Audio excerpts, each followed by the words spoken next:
VPC에 대한 소개도 하고요. 거기에 앞서 AWS의 네트워크에 대해서도 좀 간략하게 소개를 곁드리도록 하겠습니다. 일단 AWS의 네트워크는요, 여러분들 많이들 아마 아실긴 할 겁니다. 그래서 전 세계적으로 이 네트워크가 뻗어져 있는 그런 부분들이 있죠. 그래서 넓게 퍼져 있는 네트워크들을 1차적으로 리전이라고 하는 단위로 나누게 됩니다. 이 리전이라고 하는 것은 AWS가 서비스되고 있는 국가 혹은 도시 단위의 지역을 일컫는 표현입니다. 그래서 이렇게 지금 여러 군데에 퍼져 있는 것을 보실 수 있는데, 강의를 찍고 있는 이 순간에는 전 세계적으로 한 33개의 리전이 지금 서비스되고 있다라고 알려져 있습니다. 그래서 여담이긴 하지만 여러분들이 만약에 좀 더 성장을 해가지고 빅테크나 혹은 이제 여러분들께서 글로벌 서비스를 만들고 운영하신다라고 했을 때는 AWS를 사용한다는 가정하에 이렇게 여러 개의 리전들을 한데 엮어서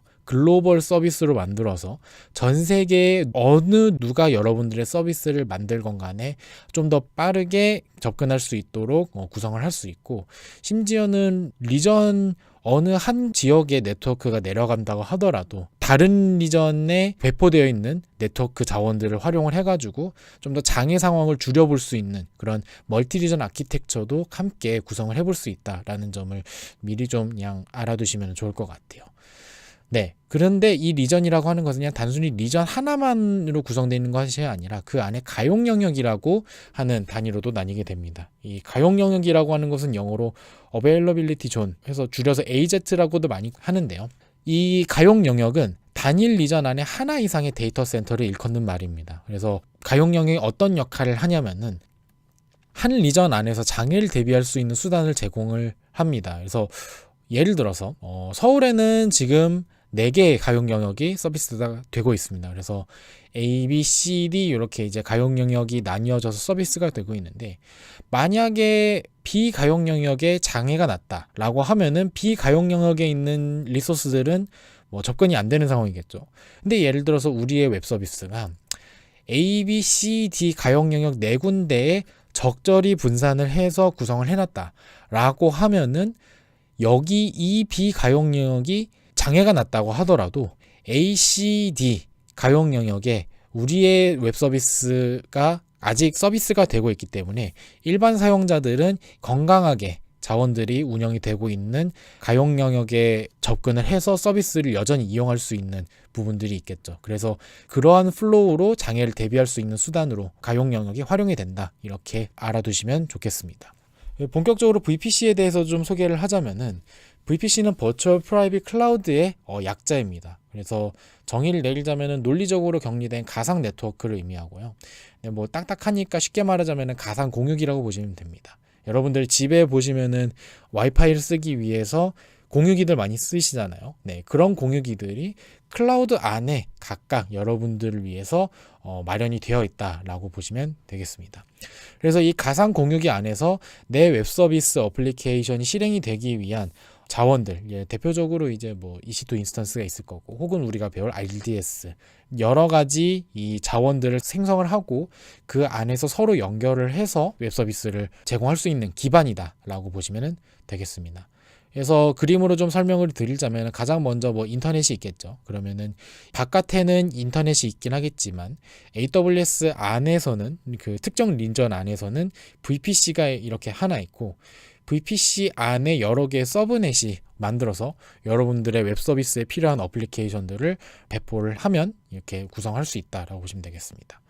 참고로 뭐 소개를 드리자면은, VPC와 인터넷을 서로 왔다 갔다 할 수 있는 관문이 있습니다. 이걸 이제 인터넷 게이트웨이라고 하는데, 외부 네트워크, 특히나 인터넷에 연결시키기 위해서는 이 게이트웨이가 필수입니다. 그래서 이 인터넷 게이트웨이를 통해서 외부 인터넷과 통신을 하는 그런 부분들도 있고, 보안적인 측면에서 이 인터넷 게이트웨이를 쓸 수도 있고 안 쓸 수도 있는데, 이건 이따가 뒤에서 좀 설명을 드리도록 할게요. 그래서 VPC의 구성 요소에 대해서 좀 소개를 드리자면은, 가장 먼저 그 VPC 자체가 있습니다. 아까는 서비스에 대한 이야기라고 하면은 지금 소개하는 VPC는 가상 공유기 그 자체, 여러분들이 정말 가지고 있는 공유기 실체라고 보시면 되겠습니다. 그래서 망을 여러분들이 직접 이제 만들어가지고 쓸 수가 있는 거고요. 하나의 VPC는 하나의 AWS 서비스 리전에 종속이 됩니다. 그래서 하나의 VPC가 뭐 예를 들어서 서울 리전과 도쿄 리전에 걸쳐져서 만들어지는 것은 불가능하고요. 다만 초반에 소개를 했던 멀티 리전 아키텍처를 한다라고 하면은 이런 VPC 방들을 서로 AWS 상에서 엮어서 뭐 구성을 하는 방법이 있긴 합니다. 그런 식으로 이제 되지만 기본적으로 VPC 자체는 AWS의 서비스 리전에 종속이 된다. 이렇게 이해를 해주시면 좋겠습니다. 그래서 이렇게 이제 리전 안, 아까 전에 그림을 다시 보면은 리전 안에 VPC가 있다라고 하는 것을 보시면 되고요. 그 다음에 라우팅 테이블이라고 하는 게 있습니다. 이 라우팅 테이블은 비단 뭐 VPC에서만 사용이 되는 것이 아니라 컴퓨터 네트워크를 사용하시는 분들은 아마 익숙하실 거예요.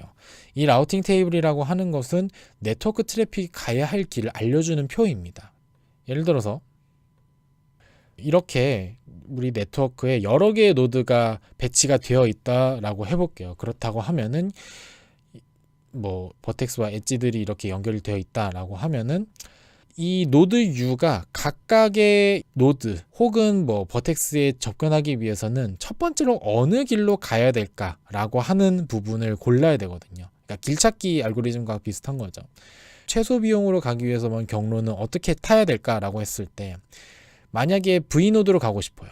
V노드로 가고 싶으면 당연히 U와 V가 연결되어 있는 이 길로 이제 가면 될 거고, 저 멀리 떨어져 있는 W로 가고 싶다라고 하면은 가장 먼저 가야 할 길은 이렇게 뭐 전체 길은 여기가 되겠죠. 최소 비용으로 간다라고 하면. 대신에 제일 먼저 가야 될 길은 여기가 되겠죠. U와 X로 연결되어 있는 이 길로 가야 되겠는데, 이래서 나머지 목적지들도 이렇게 가야 할 첫 번째로 가야 하는 이런 관문들 이렇게 이제 구성을 해볼 수가 있겠습니다. 네트워크 트래픽이 딱 이런 그 모양새로 가게 됩니다. 내 목적지 IP를 가기 위해서 제일 먼저 타야 하는 길 어느 길인지, 그리고 그 길들을 연속적으로 찾아가면서 최종 목적지까지 도달하는데 거기에 라우팅 테이블이 필요하다라고 하는 부분을 알아두시면 좋겠습니다. 이 개념은 뒤에 또 활용이 될 거고요.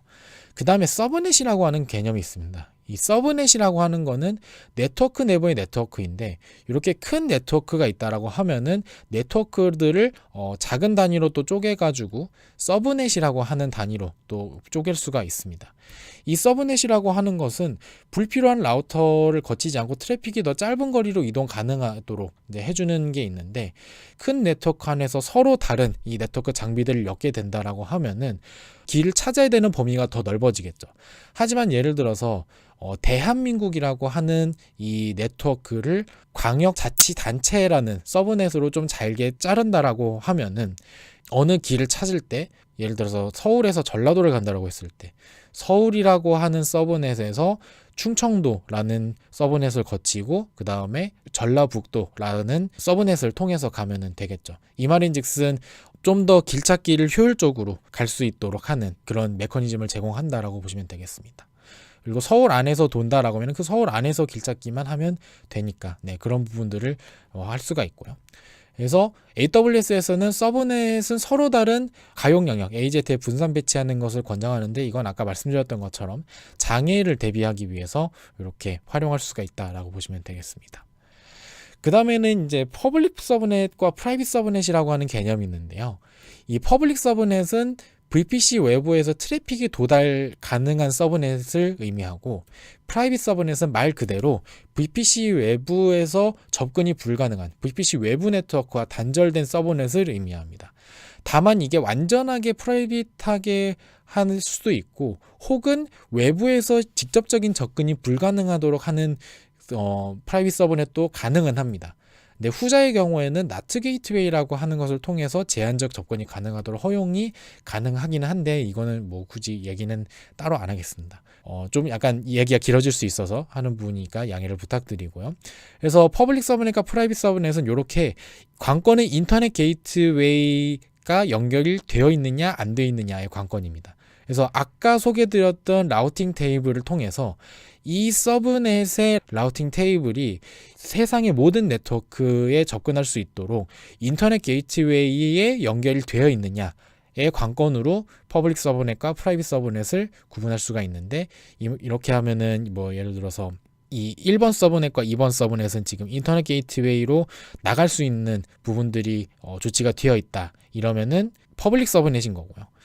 3번 서브넷의 경우에는 인터넷 게이트웨이와의 접점이 없기 때문에 프라이빗 서브넷이다 라고 이해를 하시면 되겠습니다. 그렇게 구성이 되어 있고요. 그 다음에는 이제 보안적인 요소로 나클이라고 하는 게 있습니다. 이 나클이라고 하는 것은 네트워크 액세스 컨트롤 리스트인데, 이 나클이라고 하는 것은 VPC 전반에 적용이 되어가지고 VPC 경계를 오고 가는 트래픽을 제어하는 1차 방어선이라고 보시면 되겠습니다. 그래서 뭐 해킹이라든지 디도스 공격이라든지 이런 것들이 발생한다라고 했을 때 이 트래픽들이 어디서 오는지 확실하게 알고 있다라고 하면은 이런 나클을 통해 가지고 막을 수 있는 그런 부분들이 있고요. 또 다른 보안 장치로는 보안 그룹이라고 하는 게 있습니다. 네, 이 보안 그룹이라고 하는 것은 나클이 VPC 경계에 배치가 되어서 방어선을 역할을 한다라고 하면은, 보안 그룹은 VPC 안팎을 오고 가는 트래픽을 제어하는 가상 방어벽의 역할을 한다라고 보시면 되겠습니다. 그래서 안팎에는 인터넷에서 드나드는 트래픽도 모두 포함되고 VPC 안에서 오고 가는 트래픽도 모두 포함이 된다, 이렇게 보시면 되겠습니다. 그래서 지금 보시면은 보안 그룹이라고 하는 것은 VPC 안에 서로 다른 인스턴스들이 통신을 해야 되는 경우, 기본적으로는 보안 그룹을 통해서 열어주지 않으면은 트래픽이 막혀 있습니다. 통하지를 않아요. 그렇기 때문에 VPC 안에 인스턴스들도 서로 통신이 필요하다라고 하면 보안 그룹을 적용해 주고요. 혹은 개별 인스턴스들이 인터넷을 오고 갈 때, 트래픽이 오고 가는 경우에서는 예를 들어서 그러니까 나클에서는 허용이 되어 있지만 개별 인스턴스 레벨에서는 특정 IP로만 접근을 제한을 할 수 있는 부분도 이제 가능합니다. 그래서 1차 방어선이 나클, 그 다음에 실질적으로 2차 방어선, 마지막 방어선이 바로 보안 그룹의 역할을 해준다, 이렇게 보시면 되겠습니다. 물론 이제 EC2 인스턴스 안에다가 또 보안 관련 툴을 설치를 해가지고 추가적인 보안 조치를 할 수도 있긴 하겠지만, 일단 AWS에서 제공하는 이런 그 기본적인 보안 조치들에는 이렇게 두 가지가 또 함께 있다라는 것을 설명을 드릴 수 있겠습니다. 그래서 다음 시간에는 이렇게 설명드렸던 VPC와 VPC 구성 요소들을 어떻게 구성하면 되는지 한번 실습해 보도록 하겠습니다.